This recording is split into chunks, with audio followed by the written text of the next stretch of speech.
সম্মানিত দর্শক মণ্ডলী, আজকে যে বিষয়টি আলোচনা করছি এটি অনেক ইম্পর্টেন্ট একটি বিষয়। বৃদ্ধ ইমামের ইমামতি। ইমাম সাহেব বৃদ্ধ হওয়ায় মুসল্লিরা ইমামের কেরাত ঠিক মতো শুনতে পায় না। তাই মুসল্লিদের মধ্যে দ্বিধাদ্বন্দ্ব সৃষ্টি হয়েছে এবং অনেকে এমনও মন্তব্য করেছে যে উক্ত ইমামের পিছনে নামাজ হবে না, কারণ বৃদ্ধ হওয়ার কারণে তার সূরা কেরাত সহিহ হয় না এবং শোনা যায় না। এ ব্যাপারে শরীয়তের সিদ্ধান্তটা কি হতে পারে? সম্মানিত দর্শক মণ্ডলী, ইমাম সাহেব যদি বিশুদ্ধভাবে কেরাত পড়তে পারেন এবং নিকট থেকে শ্রবণকারীরা কেরাত সহি শুদ্ধ শুনতে পান, তবে উক্ত ইমাম সাহেব ইমামতির জন্য বেশি হকদার, তাকে বহাল রাখা উচিত। সম্মানিত দর্শক মণ্ডলী, হ্যাঁ, কেরাত শুনতে না পাওয়ার কারণে বা স্পষ্ট বুঝতে না পারার কারণে কর্তৃপক্ষ যদি তাকে অব্যাহতি দিতে চান তাহলে দিতে পারেন, তবে বৃদ্ধ ইমামের ও তার পরিবারের ভরণ পোষণের জন্য পেনশন ভাতা বা এ জাতীয় সম্ভাব্য কিছু করা মুসল্লিদের জিম্মেদার।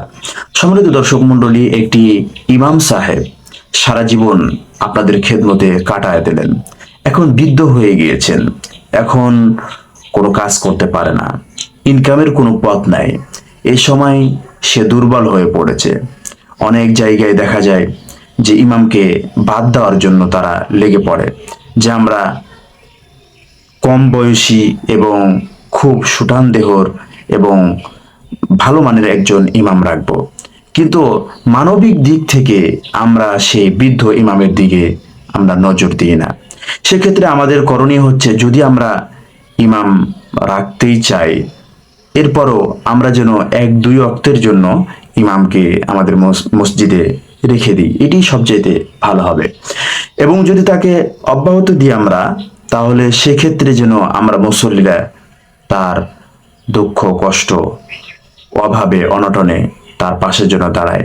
এবং সবচাইতে ভালো হচ্ছে তার জন্য একটি না একটি সম্মানজনক ভাতা চালু রাখা, পেনশন চালু রাখা। এটা মুসল্লিদের জন্য অনেক বড় একটি মানবিক কর্তব্য এবং ইমামের দোয়া পাওয়ার জন্য এটি করা অনেক আমাদের জন্য করণীয়।